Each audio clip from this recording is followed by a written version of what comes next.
It doesn't matter what kind of e-commerce brand you're building, you still need a rock-solid way to grow and scale your company like clockwork. Welcome to 7 Figures and Beyond, an e-commerce marketing podcast for D2C brand owners and marketers looking for best practices that include proven strategies and tactics to grow an e-commerce brand to 7 figures and beyond. Bringing 18 plus years of marketing experience as an e-commerce brand owner and e-commerce agency owner, please welcome your host, Greg Shuey. Hey everyone, welcome to the 7 Figures and Beyond e-commerce marketing podcast. I am your host, Greg Shuey. I created this podcast to help D2C business owners and marketers who are stuck and are trying to find a way to grow their businesses. My guest today is Anthony Morgan. He is the founder of eNavi. I got it right. I promise yes, you. Did. We had a long discussion about how to say this name before we started. They are a human-obsessed Shopify CRO agency that focuses on getting to the why behind why your customers buy and leveraging that to produce long-term sustainable results.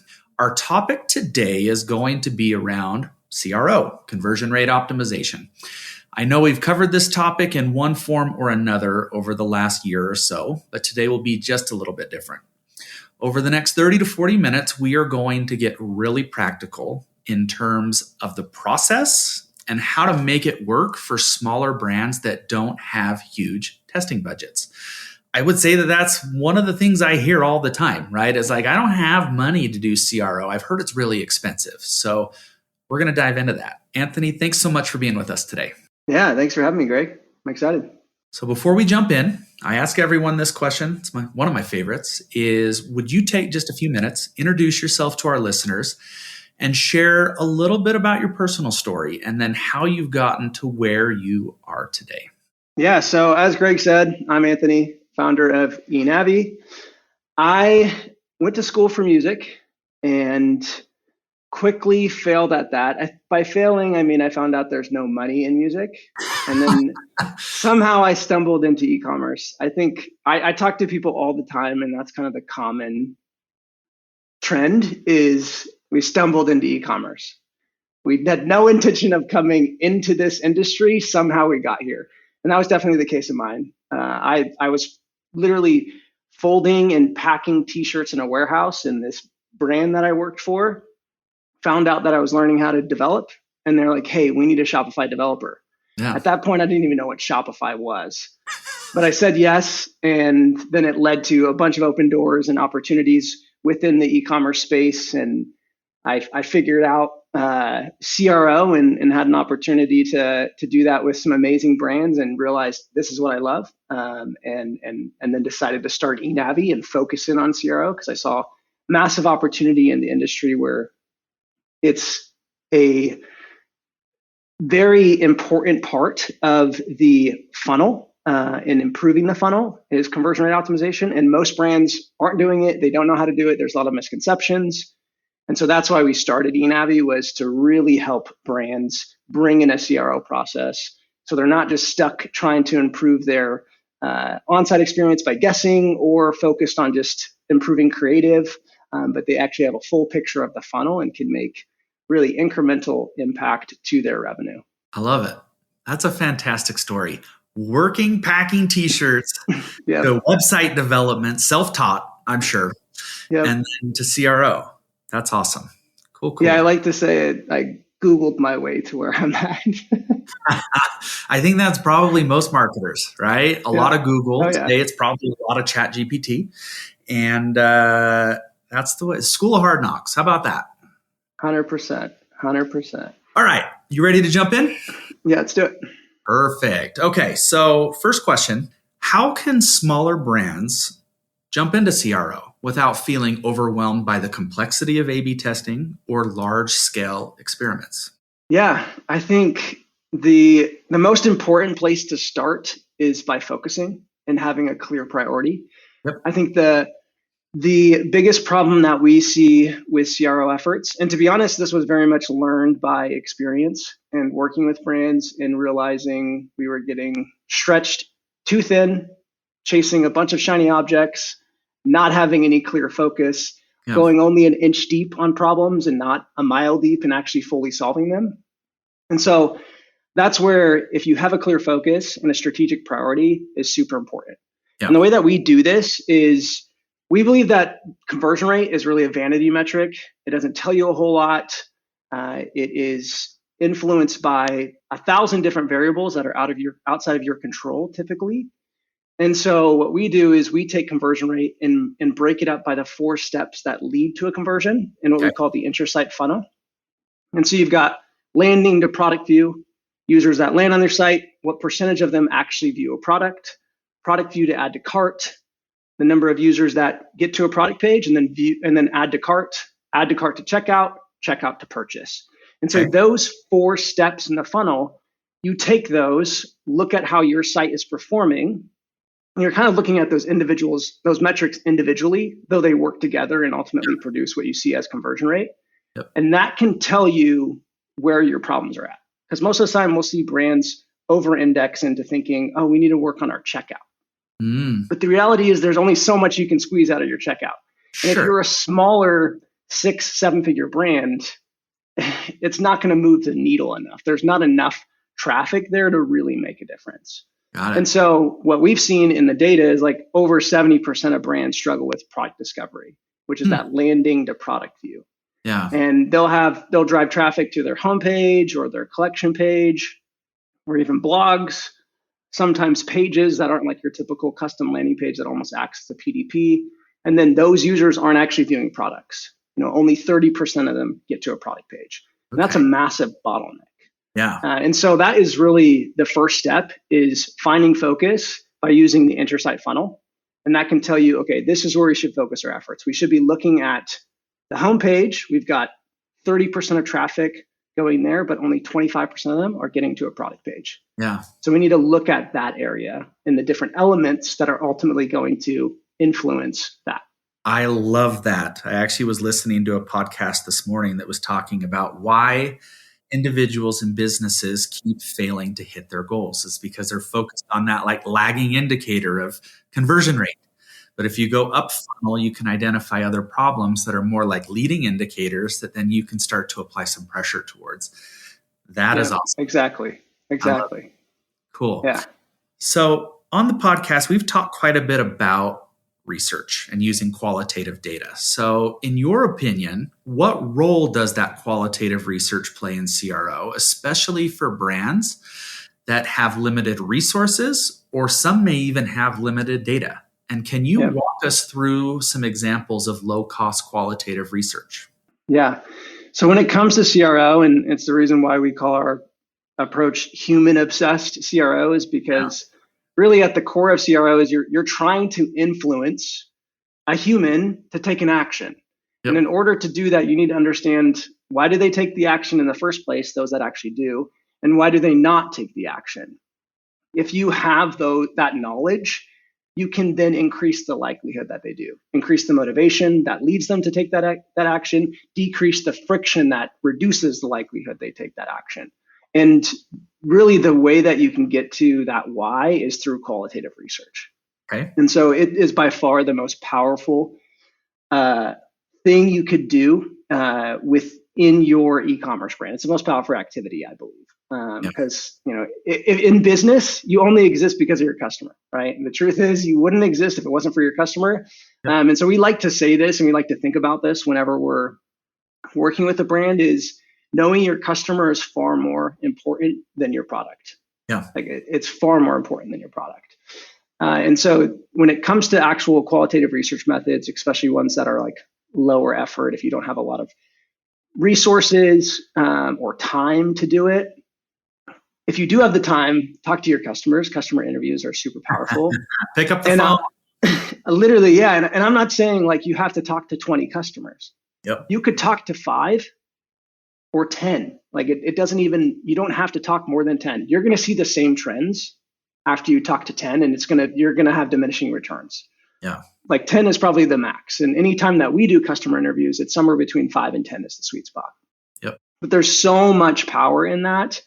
Like we worked with an outdoor brand a couple years back. They were expanding into e-bikes when e-bikes were kind of really hitting the market hard. Yeah. And it was struggling. It was really hard expansion for them. They were just struggling to get their paid social to really scale like their other campaigns had. And so we conducted some customer interviews, and we learned so much about their customers. We ended up pairing it with also interviews of competitors, customers too. Yeah. So it gave us like this fuller picture. But just in that scenario, we were able to learn like how knowledgeable the customers were when it comes to actual e-bikes, how they're using them. Because the reality is every customer is purchasing your product to ultimately complete a job, right? Yeah. They're hiring it for a job, right? So whether you're selling toothpaste or baby swaddles, there's a job that they're trying to complete, and understanding that job is super important. Yeah. And in my opinion, customer interviews is the best way to do that. Now, if you're not willing to put in that time into, in this case, it's probably, if you're talking to 5, you're looking at 5, I would say 15-minute conversations, yep. And then leave yourself an hour or 2 hours to analyze. Like it's really like half a day's worth of work. Yeah. So it's not that much. But you could look at post-purchase surveys. Analysis time. You can just take the transcript and put it in ChatGPT and probably get you halfway there. Yeah. Oh yeah, for sure. I mean, no doubt. You could probably do it in all, if you're talking to 5 customers at 15 minutes, you could probably do it all in less than 2 hours. Yeah. And so in my mind, it's not that much effort, but when people think about having to actually pick up the phone, you got to get the customers and their phone numbers, call them or set up customers who are willing to do interviews. There's a process there that has to happen, but it's the best way to do it. You can do post-purchase surveys. Those work well too. You can do on-site polls. That works well because you're talking to non-customers, those who haven't purchased yet. And you can identify some maybe layers of friction that you didn't know exist when you talk to customers who have purchased. So there's other methods too that work that, are probably lower effort. But in the end, I think you're going to get to the same kind of results and start to really paint a clear picture of why your customers buy and why they don't buy. Then you can take that, improve your on-site experience, really improve your creative. There's so many added benefits to qualitative research beyond just CRO. My favorite hack for getting research like this is to hire the girls doing your babysitting for you in the neighborhood. They are really good on the phone. A lot of them are, right?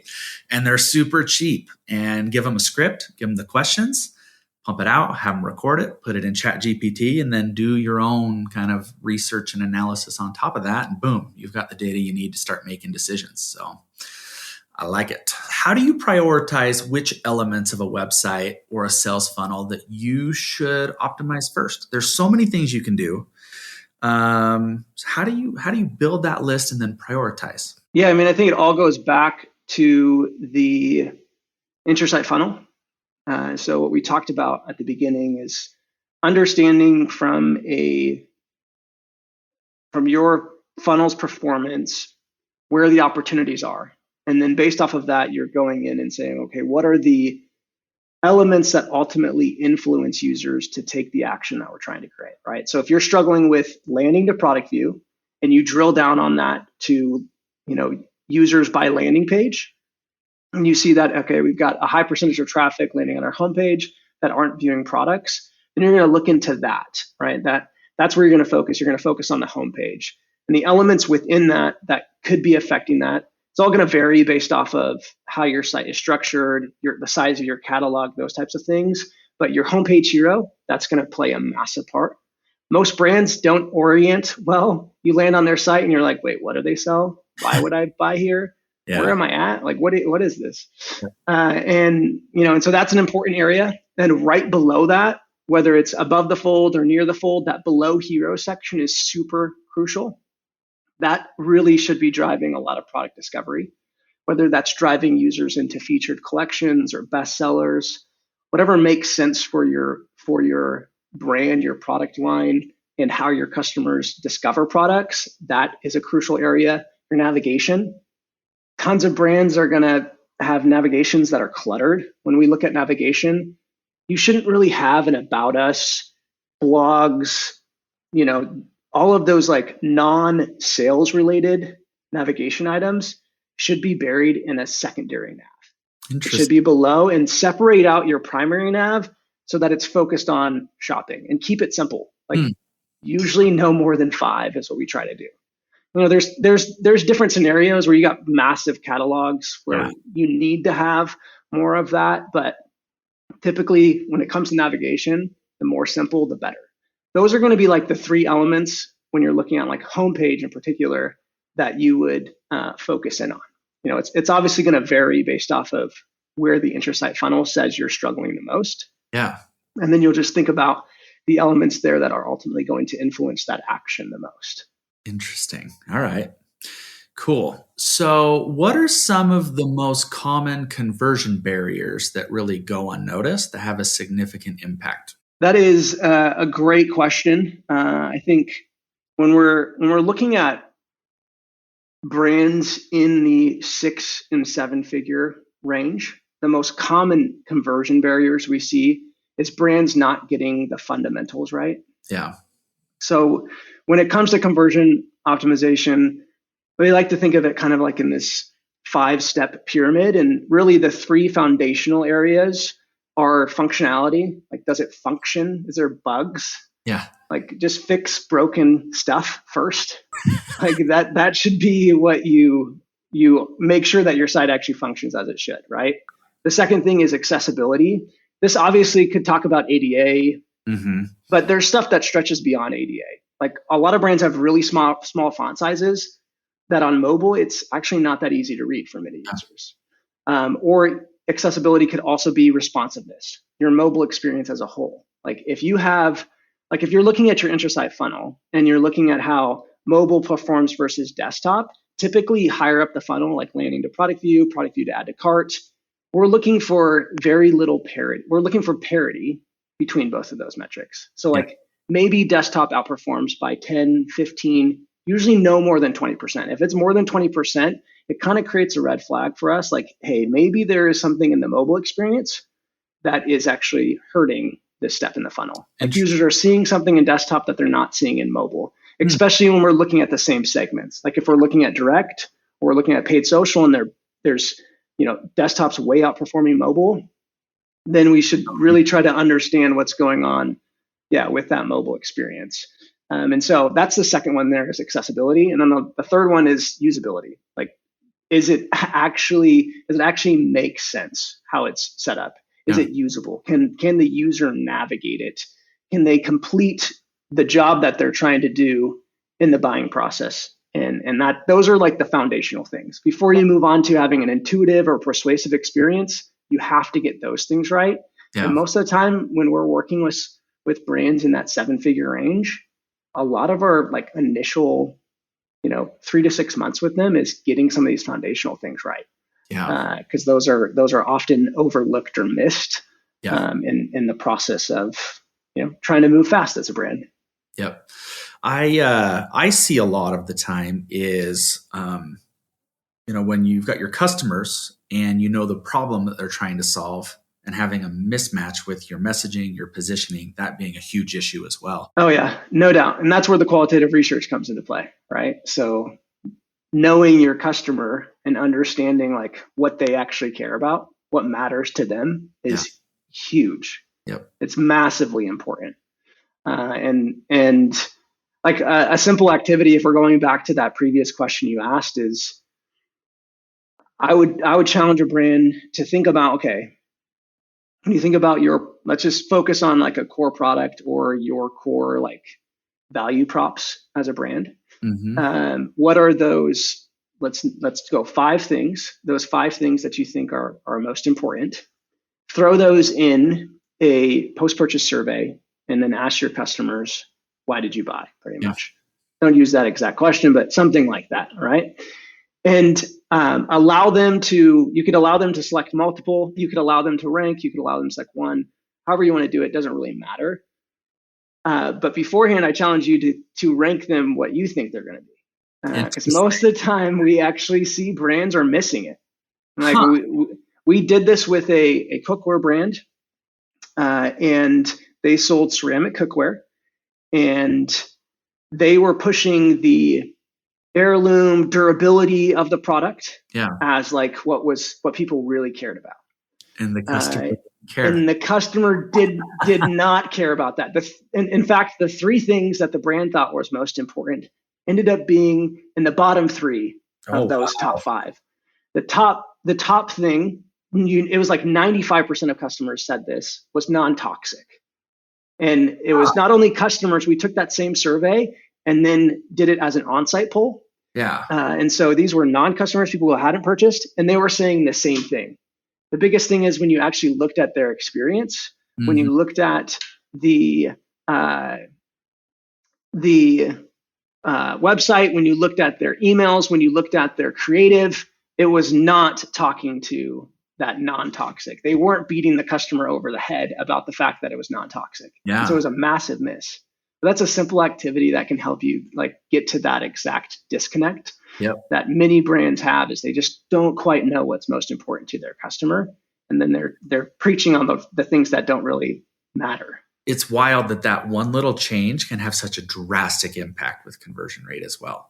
Just creating that alignment and helping it to be like more resonating with the customer, right? It's crazy. Yeah. Well, and then what you do is once you learn that, you not only take it and you go out and test creative, but you then take that and you say, okay, on our product page, how can we include imagery that pushes non-toxic? How can we improve our sales pitch so it hits on non-toxic? How can we amplify product reviews and social proof that touches on non-toxic? Right. What are the different ways that we can hit on that same, important key motivator for customers and make sure that they're seeing it, right? Because customers digest content in different ways. Some look at images, some look at video, some read. And so it's really important to hit on those important things over and over again to make sure that your customers are actually seeing it and it's actually sticking. I love it. That's fantastic. I like that. Okay. So I think we've hit on it a few times. Like a lot of times small brands don't have a lot of money to invest into this kind of stuff. So as they're thinking through, either getting started with CRO or just, starting a business in general, right? And putting up their first Shopify, like what can they do to create a customer-centric experience without that budget for research tools or to have agencies to help them? Like what's that process they need to walk through and think through? Yeah. I mean, so for most brands, like unless you are, I would say really CRO doesn't make sense until you're like the full CRO process, and which includes A/B testing. Doesn't make sense until you're like 2 million plus a year. Like if you're smaller than that, it's probably not going to make sense. It's probably not going to produce a return that you're looking for. But there's elements of the CRO process that you can instill in your everyday. And so that's where if you're a smaller brand and you don't have the budget, it doesn't quite make sense in terms of your traffic volume or revenue to A/B test. That's where the intersite funnel, like we have a free report. Like if you wanted to include it, Greg, they could just literally, it's one click. It's a Looker Studio report. You just select your GA4 property and it'll populate with the intersite funnel. And then it'll show it by different segments. So you'll see those 4 key metrics and then broken down by device, channel, landing page. That can help give you direction. Now, if you're a brand that doesn't have a lot of data to work with, that's not going to provide that much value for you because you might over-index into areas that aren't that important yet. And so that's where I would say, like, really focus in on your customer. Like, make sure you understand your customer and the problem you're solving. And speak to that problem like over and over again. That's what's going to help you really dial in your creative from the paid side, create a cohesive, congruent experience all the way through the journey. And then you won't be like over-indexing or focusing on things that ultimately your customers don't care about and doesn't really matter to them. Yep. I like that. I always tell clients and prospects, this is not a one and done thing either. Right? Like you should be talking to your customers every 60 to 90 days. They change, their needs change, their wants change. And Even if we look back a year, right, we live in a very different world in February of 2025 than we lived in 12 months ago, right? Oh, Things 100%. Yeah. are so different. And so making sure that you stay close to that customer over time is absolutely critical and should be done regardless of if you're, thinking about CRO or not. Yeah, no, that's so true, because especially in e-commerce, but just in general, but especially in e-commerce, it's fast moving. Yep. The market's changing. Your competitors are changing. If you're growing as a brand, you're expanding into new customers. You're potentially expanding into new marketing channels, to new sales channels, to new products, categories. And with all of that, there's changing customers. And so really staying on top of who your customer is and why they buy is so crucial. Yeah. The ground's, constantly shifting below you. Yep, 100%. All right, so what are some of the very small and simple CRO tactics that small brands can implement quickly without sophisticated tools, without even like a developer to help them or big budgets? That's a good question.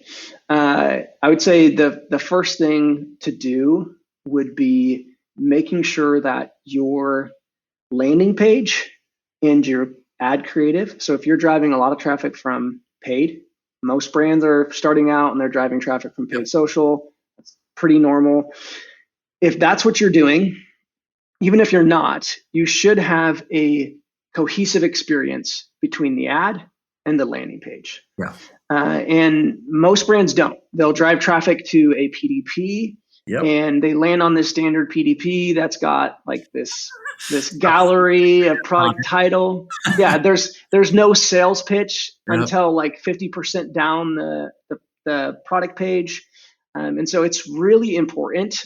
Actually, Google the other day came out with something that they're going to be doing. I think it's going to be affecting their SEO and also their paid ads, is cohesiveness between when it comes to your Google ad, the actual copy that you're choosing there within that, and cohesiveness between that and the landing page. Like if that doesn't exist, they're going to dock your ad as a result. I'm not a paid ads expert, but read that, thought that was really interesting. And so that is, it's not only important for your customers, but it's going to be important for Google. And so it makes a massive difference when you have that cohesiveness, because when the user lands, they're then oriented. They know, okay, what can I do here? Why would I do it? What can I buy? Seriously, why waste my time when I'm doom scrolling and then hop on your website when I can hit this big X button? Like, you create cohesiveness between the creative and your landing page, you decrease the likelihood that users bounce, that you increase engagement. That has positive downstream impact. And so I didn't really give a tactic there, but if you want a tactic, like one of our favorite approaches to this and creating cohesiveness is if you're driving traffic to a landing page or to a product page, you don't have the budget to create like a custom landing page. You don't need to. I'm not like a huge landing page fan, custom landing page fan. Yeah. But what you can do is, if you're driving traffic to product pages, you can create what we call a welcome mat. And ultimately, this is just like, take what you would use in a custom landing page, like a hero, right? And then you're pairing that hero with a brief like description, instead of the product title, some type of description that's your header. And then you've got like 3, maybe 5 bullet points that hit on the most important things, and then a call to action that then drops the user down into the product page. And this sits on top of your product page and it orients the user. So there can be cohesiveness between the creative and the landing page. And they're not just landing on a product page where they've got a gallery or a slider of images that don't even look anything like the ad that they saw, the video or the image. And so when you do that welcome mat, you can create that cohesiveness. That's a really easy way. We've seen that consistently win from an A/B testing side, especially when it's congruent and cohesive with the creative that you're leveraging. And you can spin that up super quickly in any landing page builder and just drop it on top of your product page. You could probably do it within your theme right now. If you're just running Dawn, you could probably just drop it in there. Yeah. And it's one of our favorite approaches to improving the cohesiveness of your creative and your landing page. That's a great tip. Thank you for sharing that. Where are you seeing e-commerce go this year? And, how should you be thinking about CRO in relation to some of those changes that we might be experiencing soon? Yeah, I think the biggest thing that we've seen over the last, let's just say 5 years in the e-com space is the days of 2016 through 2020 where Meta, or even before it was Meta, was super easy. It was easy mode. You literally turned it on. You didn't even have to have product market fit, honestly. They would just, Meta would find you, the algorithm would find you customers. Those days don't exist anymore, right? It's a lot has changed in terms of what the algorithm has to work with data. And then a lot has changed in terms of how saturated the market is and how competitive Facebook ads are. And so what I've seen consistently happening is every year, brands are working their way back to getting the fundamentals right. Mm-hmm. I would say 2022 brands were we got to figure out our attribution. Where are we actually driving revenue? What's actually driving revenue, right? And then 2023 was okay, let's start to focus more on profitable growth. We need to be profitable. For a long time, top line was everything. And traffic was king, top line is everything. And then now it's okay, we've got to get our profitability in line. We need to scale profitably. We can't just, and that's where you've seen all of the newer terms start to take place. MER, contribution margin, all of these things have popped up over the last 2 to 3 years that were never really used previously, right? And they all have to do with trying to scale profitably. And so that's the biggest trend that I'm seeing is brands are focusing in on the fundamentals. And that is, I think, more important than ever because there's a realization that to compete nowadays in such a saturated market, you have to have the fundamentals right. Yep. You have to know your customer. You have to have a good product that solves their problem. And then you have to have your financials in a place that make it so you can scale profitably. Yeah. Right. And so that means answering questions do we need to be first order profitable? Or do we have the LTV/repeat rate that we don't quite have to be first order profitable, but we can still be profitable and scale well? All our brands don't have that data and they're not using it to make the right decisions. Exactly. And if you can get that data early on and start to understand that, it makes it way easier for you to scale. And it's probably a nice peace of mind too, if you can just understand and answer that simple question. And I think another thing is, especially for 6 and 7 figure brands, is it usually doesn't really take more than one paid channel to scale well to 8 figures. If you can get in one channel, do that well, that can make a massive, you can grow massively as a brand. You don't have to think about a dozen different channels to do it right. Especially if you're thinking about that channel in the context of the whole entire customer journey. And so to me, it's fundamentals, financials, focusing on one channel, understanding your customer, understanding the customer journey. Those are all things that I see more and more brands realizing that, even 9-figure brands that we work with, recognizing that they had foundational issues and they got to get those right to get on track to be able to really be able to scale in today's market. They can't just continue on in the way that they previously did things. It's a really good thing. Yeah, it's mind-blowing to me that some of these large brands are no more buttoned up than these small brands. Yep. Got fundamental issues. It's crazy to me.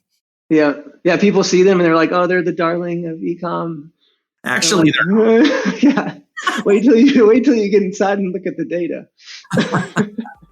Oh man, I love that. Well, Anthony, thanks so much for being with us today. I mean, I learned a lot. I'm not a CRO guy, and there's definitely some things that I need to start taking back to clients and getting them to start thinking about. So thank you. I appreciate it. Yeah, thank you, Greg. It was a blast. Awesome. To all of our listeners, I hope that you've taken away 2 or 3 really good nuggets of wisdom. Take those things, execute them with excellence, and make sure to tune in next week. Thank you, everyone, for joining.